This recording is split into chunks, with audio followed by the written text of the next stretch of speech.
नमस्कार, दूरदर्शन समाचार के विशेष कार्यक्रम में आप सभी का स्वागत है। मैं हूं अजीत द्विवेदी। दर्शकों, कृषि विधेयक 2020 जो है वो सदन से पारित हो गया है और इस विधेयक में तमाम तरह के ऐसे प्रावधान किए गए हैं जिससे कि किसानों को जो है राहत मिले और किसानों और के बीच और मंडी के बीच जो एक दलाली की प्रथा थी या जो एक बिचौलिए होते थे उनको ख़त्म करने का इसमें प्रयास किया गया है और कोशिश की गई है कि किसान जो है वो खुले रूप में कहीं पर भी अपनी फसलों को बेच सके और उसका जो है सही दाम जो है मनमाफिक दाम जो है वो पा सके। इसके अलावा भी तमाम तरह के इसमें प्रावधान किए गए हैं जो कि किसानों के हित में है। इन्हीं सभी मुद्दों पर आज हम बात करेंगे। हमारे साथ वरिष्ठ पत्रकार राधेश्याम दांगी जी हैं। दांगी जी, बहुत बहुत स्वागत है आपका कार्यक्रम में। चर्चा की हम शुरुआत करते हैं, उसके पहले देखते हैं हमारी ये रिपोर्ट। केंद्र की नरेंद्र मोदी सरकार किसानों के कल्याण और उनकी आय दोगुनी करने के लिए लगातार कदम उठा रही है। इसी दिशा में सरकार कुछ नए कानून भी बना रही है। रविवार को संसद से ऐसे ही 2 विधेयकों को मंजूरी मिली है। प्रधानमंत्री नरेंद्र मोदी ने संसद से पारित कृषि सुधारों से संबंधित इन विधेयकों को ऐतिहासिक करार देते हुए कहा है कि अब किसानों के हाथ पांव बंधे नहीं हैं और वो आजाद हैं। नए कृषि सुधारों ने देश के हर किसान को ये आजादी दी है कि वो किसी को भी कहीं पर भी अपनी फसल, अपने फल सब्जियां अपनी शर्तों पर बेच सकता है। अब उसे अपने क्षेत्र की मंडी के अलावा भी कई और विकल्प मिल गए हैं। प्रधानमंत्री ने कहा कि सरकार आवश्यक वस्तु अधिनियम में भी बदलाव कर रही है जिससे दालें, आलू, खाद्य तेल, प्याज जैसी चीजें अब इस एक्ट के दायरे से बाहर कर दी गई हैं। पीएम ने कहा कि किसानों को मिली इस आजादी के कई लाभ दिखाई देने शुरू भी हो गए हैं।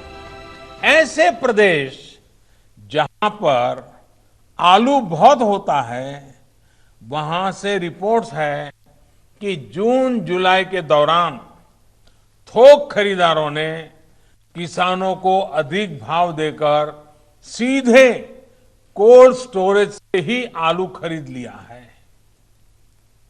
बाहर किसानों को आलू के ज्यादा दाम मिले तो इसकी वजह से जो किसान मंडियों में आलू लेकर पहुंचे थे, आखिर दबाव में आने के कारण, बाहर बड़ा ऊंचा मार्केट होने के कारण मंडी के लोगों को भी किसानों को ज्यादा दाम देना पड़ा।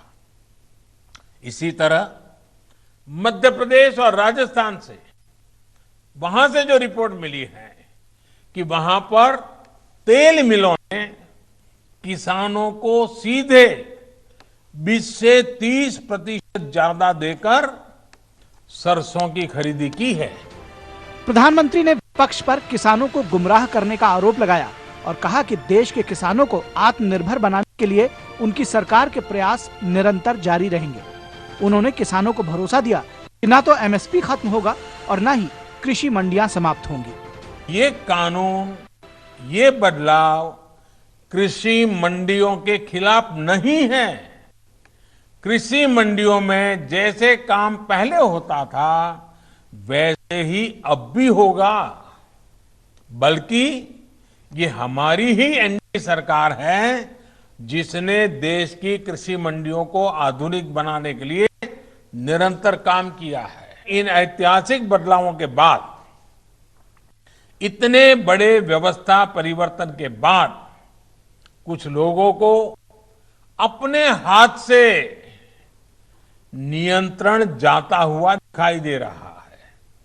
इसलिए अब ये लोग एमएसपी पर किसानों को गुमराह करने में जुटे हैं। ये वही लोग हैं जो बरसों तक एमएसपी पर स्वामीनाथन कमेटी की सिफारिशों को अपने पैरों के नीचे दबाकर बैठे रहे। मैं देश के प्रत्येक किसान को इस बात का भरोसा देता हूं कि एमएसपी की व्यवस्था जैसे पहले चलती आ रही थी वैसे ही चलती रहने वाली है। प्रधानमंत्री ने कहा कि किसानों को एमएसपी देने और सरकारी खरीद के लिए जितना काम उनकी सरकार ने किया है, वो पहले कभी नहीं किया गया। उन्होंने कहा कि 2014 से पहले के 5 सालों और पिछले 5 सालों के आंकड़े गवाही देते हैं कि किसानों की भलाई के लिए उनकी सरकार ने कितने काम किए हैं। बिहार के मुख्यमंत्री नीतीश कुमार ने भी कृषि से जुड़े विधेयकों को किसानों के लिए बेहद अहम बताया और इसके लिए पीएम मोदी को धन्यवाद दिया। कृषि के क्षेत्र में जो आपने 2 कानून बनाए, पारित किया लोकसभा से, और अब इसका जब लाभ लोगों को मिलेगा तो आज जो कुछ भी लोग बोल रहे हैं, हमारे यहाँ भी तो लोग बोले थे, किसी को याद भी है, और कितना एक्विजिशन पहले कुछ नहीं होता था।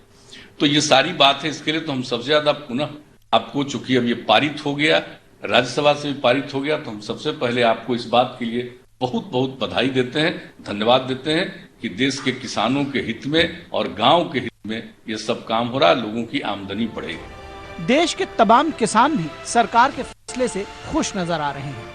मोदी जी जो भी फैसला लेते हैं एकदम जनता के हित में लेते हैं, किसान के हित में लेते हैं। गरीब का, किसान का, मजदूर का, नौकर पेशा, सबके हित में फैसला लेते हैं, अच्छा करते हैं। मैं उनके हर फैसले का स्वागत करता हूं और धन्यवाद करता हूं। जो भारत सरकार के किसानों के हित में 3 विधेयक पास हुए हैं, उनसे हम बहुत खुश हैं, क्योंकि अब बीच में जो लोग कुछ कर लेते थे उससे हम मुक्ति मिल गई है। कुल मिलाकर सरकार के कदम किसानों के हित में है और पीएम ने भी देश को बता दिया है कि देश के किसानों को, देश की खेती को आत्मनिर्भर बनाने के प्रयास जारी रहेंगे। इस बिल के माध्यम से ऐसा इकोसिस्टम बनाने का प्रयास किया गया है जिससे कि किसान और व्यापारी जो हैं वो अपने उत्पाद को, अपनी फसलों को जो है वो मंडी से बाहर भी बेच सके, जहां उनकी इच्छा हो, जहां उन्हें उचित दाम मिले वहां पर वो उसे बेच सकें और अपना जो है ज़्यादा से ज़्यादा जो लाभ जो है वो उसका ले सके। साथ ही कोशिश की गई कि जो 2 राज्यों के बीच में जो व्यापार है वो बढ़े और साथ में ट्रांसपोर्टेशन का जो खर्च है वो कम हो, इसकी पूरी इसमें कोशिश की गई है। राधेश्याम जी, जैसे हमने देखा कि रिपोर्ट की तमाम तरह के इसमें फ़ायदे हैं, तमाम तरह की चीज़ें हैं, और ये जो बिल आया है कहीं ना कहीं एक तरह से किसान और मंडी के बीच में, या किसान और व्यापारी, या किसान या खरीदार के बीच में जो एक बिचौलिए वाला सिस्टम था उसको खत्म करने की ओर बड़ा कदम है।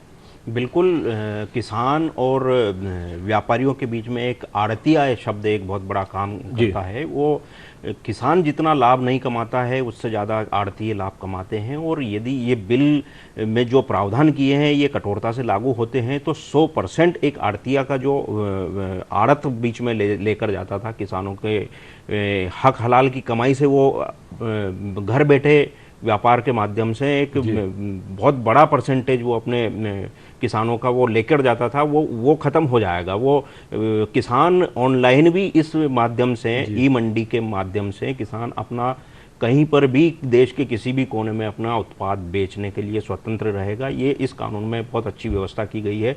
और ई मंडी जो है, ई मंडी के माध्यम से हमारे कई मित्र लोग हैं, मैं भी चूंकि एक किसान परिवार से हूं, तो हम लोगों ने कई बार इस तरह का प्रयोग करके देखा है कि ई मंडी से कोई भी व्यापार, कोई भी किसान कहीं पर भी अपना उत्पाद बेचने के लिए स्वतंत्र है और वो बेच सकता है, उसको अच्छी कीमत भी मिलती है।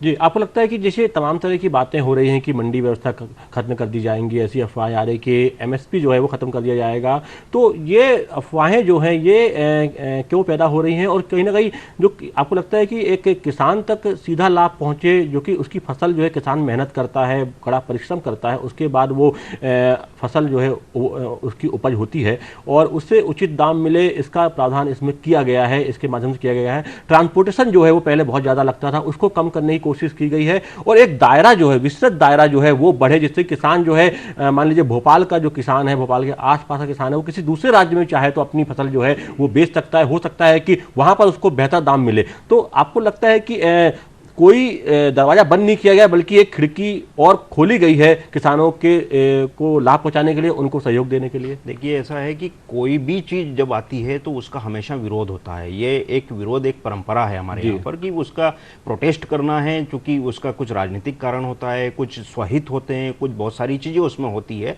ये अलग चीज़ है कि उसका जो रेपरकेशन है वो रेपरकेशन नेशनली किस तरह से ओपन होता है। ये अपन ने पिछले जो सीए और जीएसटी और ये सारे जो तमाम बिल आए हैं, इस दौरान भी इस तरह के विरोध हुए हैं और किए गए हैं विरोध। ठीक है, विरोध करना अच्छी बात है, लेकिन उसको गुमराह करना कि उस व्यवस्था के प्रति उसकी व्यवस्था जो भी चीज़ है उस किसान को बताना का तरीका अलग हो सकता है, लेकिन वो विरोध के रूप में आप प्रेजेंट करोगे तो वो गुमराह होगा। इसलिए ठीक है, आपने विरोध किया, लेकिन उसकी अच्छाइयाँ भी बिल्कुल, बताइए। अच्छाइयाँ और सही जानकारी पहुंचना चाहिए लोगों तक, गलत जानकारी नहीं पहुंचनी चाहिए। सिर्फ विरोध करने के लिए विरोध जो है वो नहीं किया जाना चाहिए। दादा साहब जी, आप एक किसान भी हैं, वरिष्ठ पत्रकार हैं, आपने काफ़ी करीब से देखा है खेती किसानी को, काफ़ी करीब से आपने किसानों की समस्या को देखा है।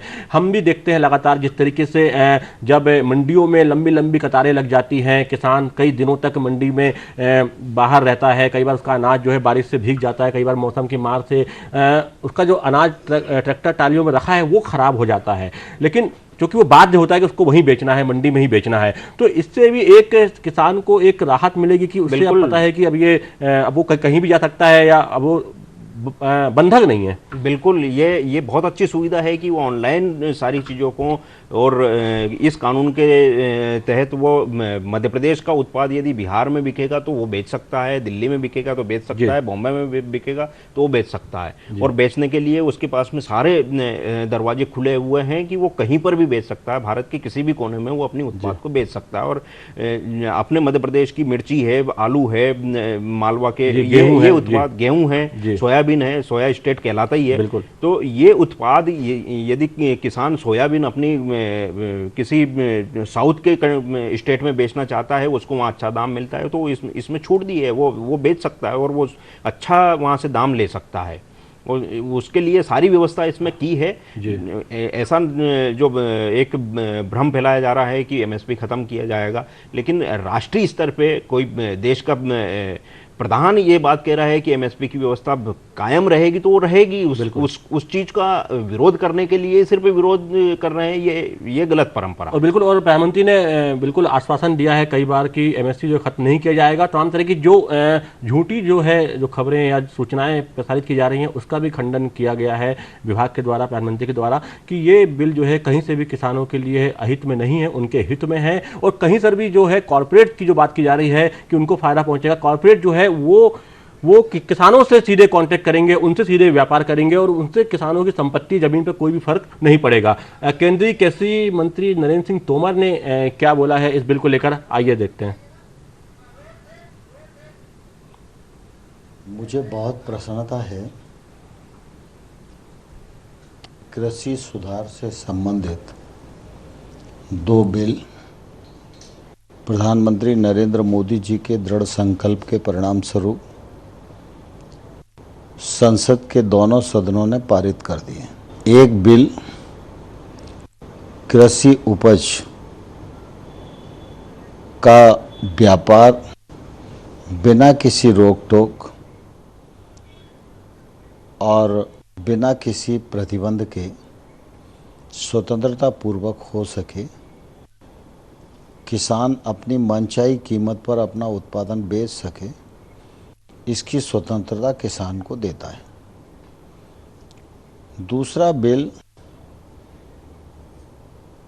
मूल्य आश्वासन के लिए किसानों का करार से संबंधित है। इस बिल के अंतर्गत छोटे किसान जिनकी छोटी जोत है वे भी महंगी फसलें पैदा करने में सक्षम होंगे। इस बिल के माध्यम से गांव-गांव तक निजी निवेश पहुंचेगा, नई तकनीक पहुंचेगी और किसान अपने उत्पादन को वैश्विक मानकों के अनुरूप भी उत्पादित करने में सक्षम होगा। ये दोनों बिल बहुत अहम हैं। देश भर के किसान अनेक वर्षों से इस आज़ादी की प्रतीक्षा कर रहे थे। मुझे पूरा विश्वास है कि इन विधेयकों के क्रियान्वित होने के पश्चात किसान के जीवन में क्रांतिकारी बदलाव आएगा, उसको उत्पादन का वाजिब मूल्य मिल सकेगा, निर्धारित समय में उसका पेमेंट उसे मिल सकेगा। इस बिल से राज्य के एक्ट द्वारा बनी हुई एपीएमसी प्रभावित नहीं होती। किसान के पास अपनी उपज बेचने के लिए अन्य विकल्प भी मौजूद होंगे और व्यापारी भी बड़ी संख्या में प्रतिस्पर्धा करने के लिए आएंगे। उसका फायदा अंततोगत्वा किसान को मिलेगा और विशेष रूप से व्यापार से संबंधित जो विधेयक है, इस विधेयक के अंतर्गत मंडी परिधि के बाहर जो खरीद फरोख्त होगी उस पर न तो राज्य सरकार का और ना ही केंद्र सरकार का कोई टैक्स लगेगा। जी बिल्कुल, इसमें मंडी के बाहर खरीद बिक्री होगी तो उसमें राज्य सरकार और केंद्र सरकार का कोई भी टैक्स नहीं लगेगा और इससे एक जो व्यापारी होते हैं उनमें प्रतिस्पर्धा होगी और उसके माध्यम से जो किसान हैं उनको जो है अपनी फसल का ज़्यादा से ज़्यादा जो है वो दाम मिलेगा, उचित मूल्य जो है वो किसान उसका ले पाएंगे। राजस्थान जी, जैसे हम बात कर रहे थे कि ऐसी अफवाहें उड़ाई जा रही हैं कि जो पूंजीपतियों के पास ज़मीन गिरवी रख दी जाएगी, उनका कब्जा हो जाएगा ज़मीन में, जबकि सच्चाई कुछ और है इसको लेकर। उसमें एक्ट में जो प्रावधान किया गया है वो क्रॉप कॉन्ट्रैक्ट का है जी।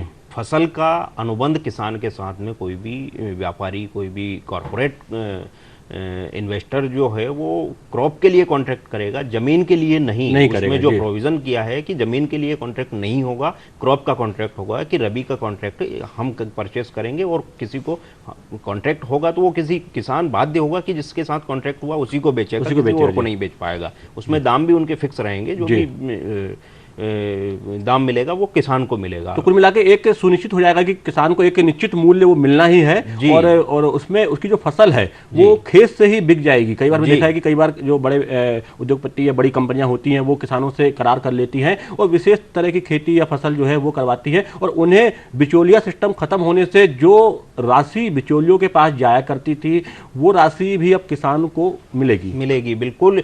कॉन्ट्रैक्ट फार्मिंग तो देश में कई हिस्सों में, मध्य प्रदेश में कई जगह चल रही है और ये कॉन्ट्रैक्ट फार्मिंग का ही फॉर्मूला है कि वो क्रॉप का कॉन्ट्रैक्ट हुआ है, जमीन गिरवी रखना, जमीन कॉर्पोरेट इन्वेस्टर खरीदेगा, ये बिल्कुल उसमें नहीं है। सिर्फ क्रॉप का वो मूल्य देगा और उस मूल्य के बदले वो क्रॉप लेगा। ये उसमें स्पष्ट किया गया है कि क्रॉप कॉन्ट्रैक्ट होगा, ना कि लैंड कॉन्ट्रैक्ट होगा। बिल्कुल। और ये जिस तरह की अफवाहें फैलाई जा रही है कि लैंड कॉन्ट्रैक्ट होगा या जमीन पे कब्जा हो जाएगा पूंजीपतियों का या दूसरे लोगों का, ये तो ये बिल्कुल एक राजनीतिक विचार है। ये अपने अपने विरोधी जो विरोध करने वाले हैं उसका गलत आशय निकाल के उसको प्रेजेंट कर रहे हैं। जी बिल्कुल। एक बात और है, जिस तरीके से हम देख रहे हैं कि एक मंडी सिस्टम जो है, आप किसान हैं, आप किसान परिवार से हैं और आपने भी खेती किसानी को बहुत करीब से देखा है, तो अगर ये मंडी सिस्टम को अगर आम इंसान समझना चाहे, जो कि हर व्यक्ति नहीं समझ पाता है, थोड़ा इसको बताइए किस तरीके से किसान अपनी फसल उपजाता है, किस तरीके से वो जब लेकर जाता है, क्या क्या समस्याएं उसे होती हैं और इन समस्याओं का इस बिल में किस तरीके से निदान जो है वो। देखिए, पहले अभी तक तो ये व्यवस्था मंडी में रही है कि किसान अपनी प्रोड्यूस अपने उत्पाद मंडी में लेके जाता है, ओपन मार्केट में लेके जाता है। वो ओपन मार्केट में भी बेच सकता है, मंडी में भी बेच सकता है। जो कि एमएसपी लागू है तो मंडी में वो ज्यादा प्रेफरेंस देता है कि मंडी में उसका उत्पाद बिके और मंडी में ही वो बेचना चाहता है। और मंडी में चूंकि अभी जो ऑनलाइन व्यवस्था की गई, इसमें तो किसान को पहले से ही इंटीमेट कर दिया जाता है कि वो 4 दिन पहले उसको बता दिया जाता है, एसएमएस उसको भेज दिया जाता है कि आपकी उत्पाद में 22 तारीख को बिकना है तो 22 को बिकेगी। थोड़ा इसको स्पष्ट करें कि जैसे वो किसान अपनी उपज लेके जाता है जब मंडी में, तो ये बिचौलियों का रोल कहाँ से शुरू होता है और किसान को परेशानी कहाँ से होती है, उसकी जो कमाई है वो बिचौलियों के पास कैसे पहुँचती है? देखिए, बिचौलिए जो व्यापार है वही एक तरह से अपने बीच में से किसी को खड़ा करता है, रेट अप एंड डाउन करता है, वहाँ व्यापारियों का एक बोली लगाता है कि वो सोयाबीन की या गेहूं की बात करें कि अभी सोयाबीन का सीजन आने वाला है, तो सोयाबीन की बात करें कि मंडी में सोयाबीन 2200 रुपये बिकेगी, तो 2200 रुपये एक वो उनका एक वेव चलती है उस दिन की, आज 2200 का रेट हमें हायर साइड में रखना है, तो वो 2200 का रेट और उस रेट से ऊपर नहीं जाने देते, भले ही क्रॉप की कितनी भी अच्छी क्वालिटी मंडी में पहुंची हो, लेकिन वो ये इसी तरह से वो मीडिएटिंग करके जो बिचौलिए है, आड़ती है, वो वहाँ पर घुसपैठ करते हैं, और वो फिर बीच में यदि 2200 में नहीं बिक रही है ओपन मार्केट में, फिर उसको यदि 2250 रुपये भी मिल रहा है तो वो फिर ओपन मार्केट में आता है। तो इस बीच में मीडिएटर आ जाता है, बिचौलिए आ जाते हैं, आड़ती आ जाते हैं, और वो किसान को जो लाभ होने वाला था वो आड़तियों के पास चले जाता है। तो कुल मिला के ये जो कमीशन खोरी थी उसी को समाप्त करने की कोशिश की गई है, और किसान को पूरी स्वतंत्रता दी गई है कि वो चाहे तो मंडी में, क्योंकि वो सिस्टम अभी चलेगा ही, वो खत्म नहीं होगा, चाहे मंडी में अपनी फसल बेचे, मंडियां रहेगी। मॉडल सेंट्रल गवर्नमेंट ने सारे नेशन वाइड मॉडल मंडी एक्ट लागू किया है। ऐसा नहीं है कि मंडी व्यवस्था खत्म हो जाएगी, जैसे अभी कृषि मंत्री जी कह रहे थे, प्रधानमंत्री कह रहे थे कि मंडी एपीएमसी जो एग्रीकल्चर प्रोड्यूस मार्केटिंग सिस्टम जो है वो फेल नहीं होगा, ना उसको बंद किया जाएगा, वो रहेगा, वो एग्जिस्टिंग उनकी एक सुविधा और उसमें जोड़ दी गई है कि वो किसान चाहे तो मंडी में ना जाकर अपना ऑनलाइन बेच सकता है, या वैसे डायरेक्ट जो है यदि किसान को इसमें सबसे अच्छी व्यवस्था है कि यदि किसान को अपने खेत में खड़ी फसल की एक तय कीमत मिल गई जो मंडी में उसको नहीं मिल रही थी, तो वो मंडी क्यों जाएगा, क्यों लॉजिस्टिक देगा, क्यों बैलगाड़ी ट्रैक्टर डीजल और अपने 4 दिन मंडी में खर्च करेगा, क्यों जाएगा? यदि उसके खेत में ही फसल बिक रही है तो मंडी में जाने की व्यवस्था जरूरत नहीं है, और बिल्कुल खेत वो बेच देगा, वहां से वो मुक्त हो जाएगा, और वहां से फिर जो फसल है, जो खरीदार है, वहां से वो अपना ले जाएगा। वो ट्रांसपोर्टेशन जो भी खरीदार व्यापारी है, इन्वेस्टर है, जिसने क्रॉप कॉन्ट्रैक्ट किया है, वो लेके जाएगा, उसकी व्यवस्था है, वो उसके लॉजिस्टिक चार्जेस वो उसको देना पड़ेगा, किसान को नहीं लॉजिस्टिक चार्जेस देना पड़ेगा। लेकिन राधेश्याम जी, पहले भी कुछ किसान बाहर अपनी फसलों को बेचते थे और मंडी में भी बेचते थे, तो इसमें अंतर क्या आया है इस बिल से? अगर हम बात करें कि बड़ा अंतर क्या आया है, कि अब ये कानूनी रूप में लागू हो जाएगा, या पहले वो अपने स्वेच्छा से बेच देते थे, या वो पहले मतलब उतना वैधानिक नहीं था? नहीं, अब ये इसमें बाध्यकारी चीज़ें हो जाएगी।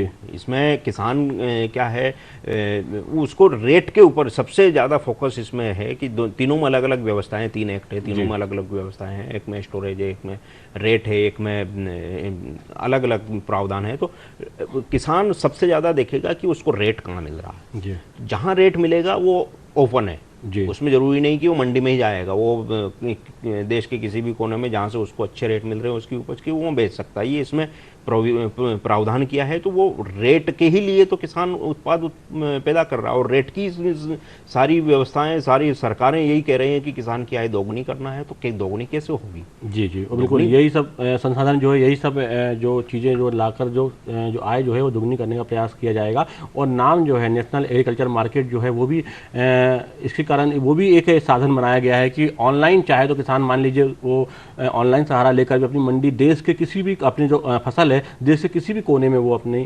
फसल जो है वो बेच सकता है, और सीधे चाहे तो जो बड़ी कंपनियों से टाई अप कर सकता है, बड़े उद्योगपतियों टाई अप करके सीधे उसके हिसाब से फार्मिंग करके उनको फसल अपनी बेच सकता है। तो इसमें बीच में से जब ये बिचौलिया सिस्टम खत्म होगा, तो कहीं ना कहीं जो लाभ बीच में बिचौलिए ले जाया करते थे किसान की कमाई का, वो अब सीधे किसानों को मिलेगा, और निश्चित रूप से इससे जो किसानों की आमदनी है वो कहीं ना कहीं बढ़ेगी, और उनको जो एक लाभ, एक दाम जो है मिलना चाहिए अपनी फसल का, वो मिलेगा।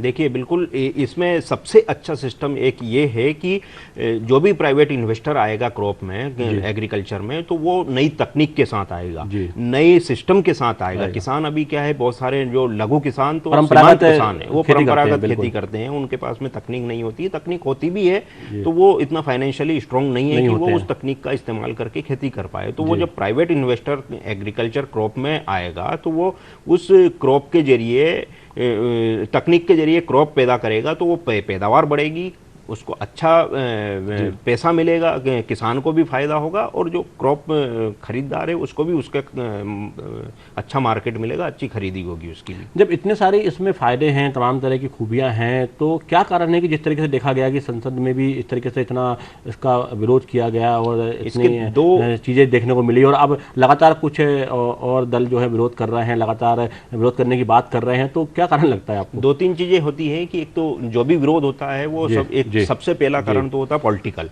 राजनीतिक कारण होता है कि विपक्ष में यदि आज कोई दूसरी पार्टी होती तो वो भी विरोध करती। तो एक तो पॉलिटिकल कारण है क्योंकि उनको अपना प्रेजेंस साबित करना है, अपनी उपस्थिति दर्ज कराना है, इसलिए वो अब विरोध करते हैं। दूसरा एक कारण होता है, दूसरा उनकी सबसे बड़ी मांग है कि ये तीनों कानूनों के ऊपर संसद में बहस होना चाहिए थी, बहस नहीं हुई। उनकी चीजें है, यदि प्रश्न पूछे जाते तो हो सकता है कि इसमें और कुछ चीजें जो आशंकाएं वो जाहिर कर रहे हैं, हो सकता है कि वो आशंकाओं का समाधान प्रश्नों के जरिए हो सकता था, बहस के जरिए हो सकता था। तो उन लोगों का अभिमत जो विरोध कर रहे हैं उनका ये अभिमत हो सकता है कि बहस नहीं हुई और एक दूसरा राजनीतिक जो विचारधारा है वो दो कारणों से विरोध हो रहा है इसका। जी बिल्कुल, मतलब कुल मिला के विरोध के लिए विरोध हो रहा है और ये नहीं होना चाहिए, अच्छी चीज़ों को स्वीकार किया जाना चाहिए। और इस विधेयक से, कृषि विधेयक 2020 से किसान जो है, 21वीं सदी का किसान जो है वो अपनी फसल को देश में कहीं भी बेच सकेगा, उसका अपना जो है वाजिब दाम ले सकेगा और इसका इसमें प्रावधान किया गया, जो कि अपने आप में बहुत ही बड़ी एक पहल है। आपका बहुत बहुत धन्यवाद कार्यक्रम में शामिल होने के लिए। कार्यक्रम में आज इतना ही, फिर मिलेंगे। पूरी टीम को दीजिए इजाज़त, नमस्कार।